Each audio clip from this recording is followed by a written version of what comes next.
여러분 안녕하셨어요? 이제 오늘부터 우리가 본격적인 그 신학의 아주 중심 부분 구원론에 대해서 공부를 하게 됐습니다. 우리가 하나님 신론, 기독론, 그 다음에 성령론 이렇게 여러 가지 배워왔지만 실제로 우리한테 이제 가장 문제가 되는 구원론에 대해서 우리가 공부하려고 하는데요. 사실 이 구원론이라고 하는 이 학문도 여러 가지, 그 구원의 과정이 있잖아요. 장로교가 틀리고, 감리교가 틀리고, 또 침례교가 다르고, 이런 구원에 대한 이해가 다 다른데요. 그런 다른 것 중에 우리는 지금 사도 바울이 어떻게 지금 구원론을 얘기하고 있는가. 그래서 하나님께 대해서 열심이었던 사도 바울. 하나님께 대하여 열심이었던 사도 바울. 그러니까 사도 바울처럼 정말 열심히 했던 사람이 있을까? 우리가 전도서를 얘기할 적에도 솔몬과 같이 모든 것을 다 가지고 누려본 사람이 있을까? 근데 그런 사람들 입에서 헛되다 헛되다 헛되다 나오니까 우리도 그렇게 살아보고 헛되다고 얘기를 했어야 되는데 그렇게 우리가 못해서 부러워하기도 했잖아요. 그래서 우리는 지금 하나님께 대해서 열심히 이었던 이 사도 바울에 대해서 우리가 공부를 하면서 어떻게 이 사도 바울이 복음의 빛으로 나왔는가 하는 것을 제가 한번 여러분들과 함께 생각해 보도록 하겠습니다. 자, 우리가 사도 바울은요, 사실은 우리가 신약을 얘기할 적에는 신학을 얘기한다 그럴 때는 사도 바울뿐이 우리가 얘기할 수가 없어요. 사도 바울도 있고 베드로도 있고 야고보도 있고 그러지만 사실은 우리가 가장 많은 부분을 사도 바울이 신학화를 했다 그렇게 볼 수가 있잖아요. 그러니까 사도 바울이 아니었다면 성령의 은사도 우리가 알 수 없었고 영적 무장도 우리가 알 수 없었고 겉사람이라든지 속사람이라든지 그런 것도 구원에 대한 이 모든 것들을 우리가 사실 알 수 없었을 거예요. 근데 사도 바울이 이렇게 신학화를 했습니다. 저의 아버님은 1950년대에 저를 낳고 스위스로 공부하러 가셔서 사도 바울의 로마서 중에 인간론을 공부했습니다. 그래서 아버지가 생각하는 신학도 이제 사도 바울의 신학을 중심으로 이렇게 공부를 하셨는데요. 모든 사람이 조직 신학을 한다 그러면 사도 바울의 이 로마서라든지 갈라디아서라든지 이런 거를 비교할 수는 없을 것입니다. 우리가 명문 KS 마크다 그렇게 얘기하는 식으로 사도 바울도 가말리엘이라고 하는 최고의 랍비에게서 공부했고요. 로마식 율법을 받은 자였잖아요. 그랬는데 이제 예수를 믿는 자를 핍박하고 그랬어요. 왜 그랬냐면 그런 하나님에 대해서 열심이었거든요. 그러니까 열심이고 또 자기가 율법을 잘 지키고 그러니까 자기 의에 빠져가지고 모든 신성모독죄를 범하고 있는 예수를 따르는 자들을 핍박하는 사람이었던 걸 우리가 다 알 수 있죠. 그래서 우리가 바울 서신이 이제 13개다. 그리고 히브리서까지는 14개다. 이렇게 얘기를 해서 13개나 14개 이렇게 이제 얘기를 하고 있는데요. 그 중에서 이제 가장 이제 하이라이트가 로마서죠. 그래서 사실은 데살로니가 전서가 제일 먼저 쓰여진 책이지만 사도행전 다음에 로마서가 나오게 되는 거죠. 그래서 로마서가 아주 정말 신학의 뭐라 그럴까 하이라이트라고 할 수 있는 신학의 크라운이라고 할 수 있는 그런 로마서가 이제 제일 먼저 나오게 됩니다. 자, 이제 이 사도 바울이 사도행전 뒷부분에서는 자기 변론을 많이 해요. 이렇게 재판을 받으러 가서 이제 자기 변론을 많이 하는데 그때 자기 소개할 때 꼭 빠지지 않는 게 뭐냐? 나는 가말리엘의 문화에서 공부한 사람이고 조상들의 율법의 엄한 교육을 토라 교육을 받은 거죠.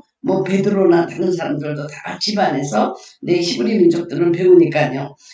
그리고 항상 얘기하는 게 하나님께 대하여 열심히 있는 자였다. 네, 오늘 이게 참 중요해요. 하나님의 열심, 네, 하나님의 열심, 그리고 하나님의 열심, 하나님께 대하여 열심. 이것의 차이를 오늘 생각해보면 재밌으리라고 생각합니다. 하나님께 대해서 열심이었다는 거죠. 그래서 이거는 뭐 나 혼자 끝나는 게 아니라 대제사장과 모든 장로들과 유대인들이 바울을 모르면 뭐 그때는 간첩이 없겠죠. 그런 식으로 하던 이 사도 바울을 주님이 직접 만나주면서 이제 사울아 그래서 다메섹 도상에서 나는 네가 핍박하던 예수다 그러고 만나주는 사건 여러분 다 아시죠? 네. 그래가지고 이제 이 사람이 갑자기 핍박하던 자에서 핍박을 받는 자로 바뀌고, 그러니까 이제 모두가 이제 그 사도성도 의심하고, 그 사람이 정말 회심했는가 의심하고, 이런 사람이었는데, 이 사람이 갑자기 오직 의인은 믿음으로 말미암아 살리라 라는 그런 복음을 들고 오게 된 것입니다. 그래서 이제 로마서 1장에 보면 이런 말씀이 있잖아요. 복음에는 하나님의 의가 나타나서, 율법의 의가 아니고 하나님의 의가 나타나서 믿음으로 믿음에 이르게 하나니 기록된 바 오직 의인은 믿음으로 말미암아 살리라 함과 같으니라. 자, 믿음으로 믿음에 이르게 한다. 이거는 그 모든 그 구원에 있어서 믿음으로 시작해서 믿음으로 끝난다라고, 알파 오메가라는 얘기입니다. 그러니까 오직 의인은 믿음으로 말미암아 살리라. 이거를 깨달은 겁니다. 이게 지금 모든 기독교 역사에서 가장 중요한 발견하네요. 믿음으로 말미암아 그렇게 된다는 이게 칭의사상이 아주 그냥 가장 뭐라 그럴까 핵심 에센스가 되는 것입니다.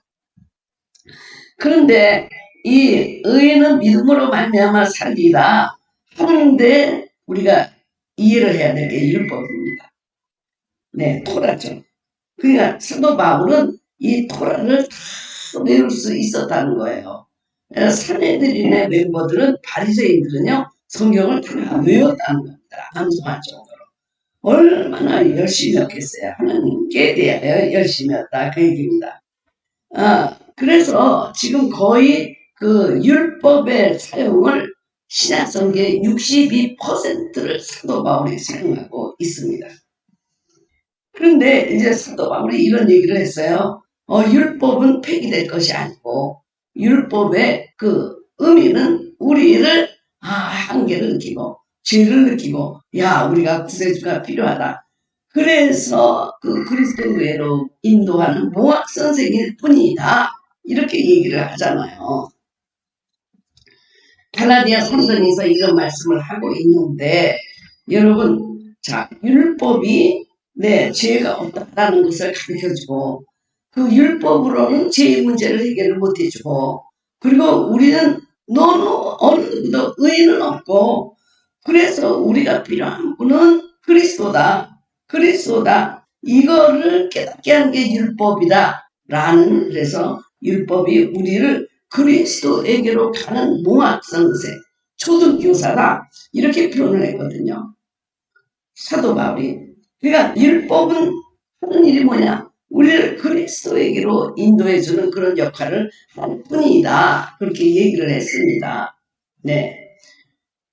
그렇다면은 우리가 율법이 우리의 한계를 느끼고 그리스도에게로 인도하는 것이었다면, 그럼 율법에 대해서 그렇게 많이 알고, 율법의 한계를 그렇게 잘 알는 사람이 율법으로 말미암아 사도 바울이 거듭나는가, 그런 얘기입니다.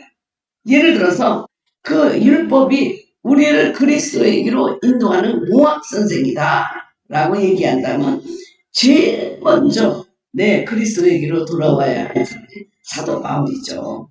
그렇게 열심히 했으니까 율법을 지키는데 열심히 했고, 율법을 알고 있었고, 율법을 가르쳤고, 그래서 나는 참으로 멋있는 율법학자다. 하나님이 기뻐할 율법학자다. 라는 그런 자기 의의를 갖고 있었던 이 사도 바울이 그럼 율법 때문에 주님 앞에 돌아왔느냐 그 얘기야. 말이 좀 다르잖아요. 네, 율법이 만일 우리를 죄를 깨닫게 해서 그리스도로 오게 한 것이라면 지금 율법 가운데 있는 모든 바리새인들과 대제사 사람들이 주님에게 돌아와야 되는 거잖아요. 율법으로. 네, 율법이 죄에 우리가 죄가 이렇게 있다라는 걸 가르쳐주고 했으면 그 사람들의 율법학자들이 제일 먼저 주님에게 돌아왔어야 되는 거 아닙니까? 네, 이론적으로 얘기하면 율법이 그런 기능을 가지고 있다면, 예. 그런데 이 사도 바울은 굉장히 논리적이고 철학적이고 신학적이고 아주 굉장히 또 그런 사람 아니에요. 그런데 그 율법이 이 사람을 구원하지 못했던 것입니다. 율법이 그리스도에게로 인도하지도 못했던 것입니다. 율법은 율법으로 끝난 거죠. 그리고 그 율법은 점점 더 그들을 교만하게 만들어서 내가 이 정도 율법을 지키니까 나는 그래도 괜찮은 사람, 그리고 다른 사람은 다 율법의 잣대로 판단해놓고 이 사람은 감옥에 갈 사람, 이 사람은 돌 맞아 죽을 사람 이렇게 규정하는 것이 그때 율법 학자였잖아요. 그래서 이제 지금 어떻게 율법이 초등교사가 되느냐라는 고백을 하게 되었는가 그 얘기입니다. 사도 바울이 그렇게 율법을 잘 알고 가르치고 했다면 결국에 마지막은 그가 그리스도에게로 돌아오는 최초의 사람이 됐어야 함에도 불구하고 율법은 그런 능력이 없었던 것입니다. 없었습니다. 그런데 이제 이 사도 바울이 복음의 능력을 철저하게 이제 체험하게 되는데요. 네. 그래서 예수 그리스도의 종 바울은 사도로 부르심을 받아 하나님의 복음을 위하여 택정함을 입었으니 이 복음은 하나님의 선지자들을 통하여 그의 아들에 관하여 성경에 미리 약속하신 것이다. 로마서 1장 1절부터 2절이 바로 사도 바울의 모든 신학을 얘기하고 있는 것입니다. 자, 보십시오. 예수 그리스도의 종 바울은, 종이라는 얘기는 노예라는 얘기예요. 이 원어는 슬레이브라는 얘기, 노예. 그래서 사도로 부르심을 받아, 사도라는 말은 파송받는다, 보내심을 받는다, 아포스텔레오라는 얘기죠. 하나님의 복음을 위하여 택정함을 입었으니, 이 복음은 뭐냐? 하나님의 선지자들을 통하여 그의 아들에 관하여 성경에 미리 약속하신 것이다. 그러니까 선지자들이 예수님에 대해서 예언한 것이 그게 복음이라는 거예요. 복음.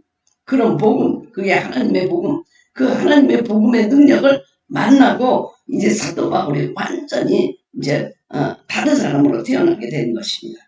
자, 로마서 1장 1절하고 2절을 이해하는 거 너무너무 중요합니다. 예수 그리스도의 종 바울, 자기의 정체성입니다. 이제 옛날에는 타박하러 다니던 그 사도 바울이 아닙니다. 신분이 변했습니다. 어떻게? 예수 그리스도의 노예로 사도 바울이 스스로 선택하고 들어간 것입니다. 예전에 우리가 그 노예라는 말도 우리가 잘 이해를 해야 되잖아요. 얼마나 아주 혐오스러운 말입니까, 노예가. 근데 우리가 지금 요새는 번역을 서번트 이렇게 하니까 미니스터 이렇게 하니까 좋은 말로 들리지만 종이 아니고 그때는 노예였다. 노예는 미래도 없고 인격도 없고 그냥 그 주님을 위해서 일하는 정말 아무것도 가지지 않은 것이 노예잖아요. 유산도 받을 수 없고 미래도 없고 소망도 없고 그러나 스스로 지금 예수 그리스도의 노예로 들어갔습니다. 그러니까 우리가 이런 자기 정체성이라는 거 굉장히 중요하잖아요. 내가 누구냐라고 하는 거 중요하잖아요. 근데 그 사도 바울은 나는 예수 그리스도의 노예다. 그렇게 얘기를 했잖아요. 저는 이제 주님에서 처음 부르심을 받을 때 네가 나를 사랑하면 양을 먹이라 이런 말씀을 받고 이제 제가 신학교를 들어가게 됐는데 그 다음에 우리 주님이 저에게 꿈에게 나타나셔서 하시는 말씀이 뭐냐면 너는 그 성경 교재를 갖고 나가서 중매쟁이를 하라. 말씀으로 평신도들을 교육시켜서 나에게 중매를 좀 쓰게 하는 중매쟁이가 되라. 난 그런 소명을 받았습니다. 네. 그래서 왜 중매장애가 그렇게 필요할까? 그랬더니 주님이 평신도에게 아주 예수님을 잘 설명해가지고, 저런 분이라면 내가 결혼하고 싶다. 이런 마음이 들도록 하는 중매장애를 저도록 하라는 거예요. 네. 그래서 이제 미니스트리 오브 더 브라이드 신부라는 얘기죠. 제가 신부들을 중매장애하는 그런 수명을 제가 받아서 저는 중매장이다. 그런 자의식이 있었습니다. 그러면 요셉은 무엇입니까? 애굽으로 팔려간 자, 애굽의 노예로 팔려간 자, 그게 정체성일지 모르지만 그러나 주님이 주신 새로운 신분에 들어갔을 때 나를 이런 기근을 해결하기 위해서 미리 애굽으로 하나님이 파송했다. 나는 파송받은 자다. 나는 사도다. 라고 하는 그런 정체성을 요셉이 갖고 있었잖아요. 네. 근데 그런 정체성을 갖고 있다고 요셉이 생활이 평탄했습니까? 아닙니다. 그러나 그런 정체성 때문에 요셉이 승리하게 된 것입니다. 여러분, 내가 어떤 정체성을 갖고 있느냐에 따라서 굉장히 중요한데, 사도 바울은 노예다. 예수 그리스도의 종이다, 썰번트다, 이런 거 아니에요. 노예야, 노예. 그냥 노예예요. 예수 그리스도에게 속한 물건이란 말이에요. 물건. 네. 다른 것 없어요. 그냥 물건이에요. 의식도 없고, 이격도 없고, 그냥 물건. 노예는 물건이었죠. 네. 그러면서 하나님의 복음을 위해서 택정함을 받았다. 하나님의 복음을 위해서. 그럼 하나님의 복음이 뭡니까? 기쁜 소식 아니에요. 기쁜 소식. 네, 유앙겔리온이라는 기쁜 소식. 천사 전하는 소식이다. 기쁜 소식이다. 하나님의 복음을 위해서 내가 택정함을 받아서 파송을 또 받고, 네, 그것을 위해서 내가 내 인생이 사는 것도 그리스도요, 죽는 것도 그리스도 이렇게 되었다라고 하는 것입니다. 그러면 우리가 생각할 때 그냥 하나님의 복음, 그러면 복음인가 보다 그렇게 생각할지 모르지만 로마에도 유앙겔리온이라는 말을 많이 썼습니다. 로마 제국도. 네, 그때 왕자가 태어나면 유앙겔리온이라는 뉴스가 다 세상에 나갔고요. 전쟁에서 이기고 복된 소식이다. 그래서 유앙겔리온이라는 말을 썼습니다. 복된 소식을 전하는 가브리엘 천사처럼 이 복음이라는 거는 로마 제국에도 썼던 말입니다. 그런데 지금 사도 바울이 주님을 만나고 나서 이것은 하나님의 복음이다. 하나님의 복음이다. 하나님의 복음은 어떤 복음이냐? 어떤 복음? 네, 예수 그리스도의 의, 하나님의 의가 드러난 것이 복된 소식이라는 거예요. 예수 그리스도의 그의 의 때문에 우리가 살아난 거 아니에요. 네, 하나님이 우리를 보시지 않고 그리스도의 의를 보고 우리를 살려주신 거, 용서해 준 거 아닙니까? 그 하나님의 복음은 어떤 복음이냐? 그리스도의 의가, 하나님의 의가 나타나서 믿음에서 믿음으로, 우리가 믿음으로, 주님의 은혜에 의해서 우리가 구원을 받는데, 이게 기쁜 소식이라는 거예요. 이 기쁜 소식. 이것은 로마 제국에만 해당되는 기쁜 소식도 아니고 온 인류에게 기쁜 소식이라고 하는 것입니다. 네, 모든 인류에게. 그래서 우리가 기쁜 소식이다 그럴 때 우리 교회만 기쁜 소식이라든지 우리 집에만 기쁜 소식이라든지 우리 아들이 대학에 붙었다든지 이런 거는요. 우리는 지금 유앙겔리온일지 모르지만 질투하는 사람이라든지 또 아니면 대학에서 3차 떨어져 3번이나 떨어졌다 하는 집에서는요. 이게 너무 가슴 아픈 뉴스거든요. 네. 그래서 객관적이냐 주관적이냐 이런 건 굉장히 중요하죠. 주관적으로 나에게는 복음일지 모르지만 다른 사람들한테는 재앙일 수 있다는 것입니다. 이게 세상적인 복음이에요. 세상적인 복음. 네, 내가 잘 되지만 다른 사람들은 안 될 수 있는 복된 소식이에요. 그 복된 소식. 로마 제국의 세상적인 세속화된 그런 복음. 자기네들한테는 복음일지 모르지만 결코 다른 사람들에게는 재앙이 아니고 상처가 되고 질투가 되고 이거는 낙담하게 되는 재앙과 같은 그런 복음일 수 있는데 하나님의 복음은 뭐냐? 절대적으로 유니버설하게 모든 사람에게 복된 소식이라고 하는 것입니다. 누구에게나 복음이라는 거예요. 누구에게나. 왜? 지금 로마서에서 말하는 거는 온 인류는 지금 선고를 받은 내 범죄자다라는 것을 선포하고 나가잖아요. 이 세상에 의인은 없다. 의인은 없다. 모든 인류는 한계를 갖고 있고 자기의 의로 구원받을 자는 아무도 없기 때문에 그래서 이 로마서에서는 딱 선포하고 들어가는 게 뭐예요? 모든 인간은 지금 사형 집행일만 받기를 기다리고 있는 사형수라고. 너는 유죄라는 거예요. 여러분 유죄. 다 유죄예요. 지금 여기 말씀을 듣는 자도 유죄, 강의하는 자도 유죄, 아니면 세상에서 죄를 짓는 자도 유죄, 전부 다 유죄, 검사도 유죄, 판사도 유죄, 전부 유죄다. 로마서의 주제는 유죄라고 하는 거예요. 거기 유죄에 너희들은 지금 무죄다라고 얘기하기 때문에 모두가 기쁜 소식이다. 모두가 기쁜 소식이다. 네. 정말 우리가 이게 법원에서요. you are free라는 얘기를 한다든지 병원에서 you are free라고 한다든지 이런 소식은요. 정말 기쁜 소식이에요. 네, 기쁜 소식입니다. 네. 저희 가족 중에도 지금 암으로 이렇게 고생하시는 분이 있지만 병원에 가서 암세포가 안 보인다. 흔적이 안 보인다. 이건 굿뉴스. 굿뉴스. very 굿뉴스. 죽을 수밖에 없는데. 그래서 우리 언니도 암에 걸렸을 때 병원에 가가지고 1차, 2차, 3차 소견을 다 들었는데 그 사람이 뭐라고 얘기하면 유아 터미널. 당신은 죽게 돼 있습니다. 라는 얘기를 어느 병원에 가서는 하는 거예요. 유아 터미널. 그러니까 다른 의사의 소견을 또 들어볼 길이 있을까? 없다는 거죠. 근데 주님이 뭐라 그래? 너는 살 길이 있다. 살 길이 있다. 그렇게 우리에게 선포가 됐을 때 얼마나 기쁜 소식입니까? 저는 그런 생각이 들어요.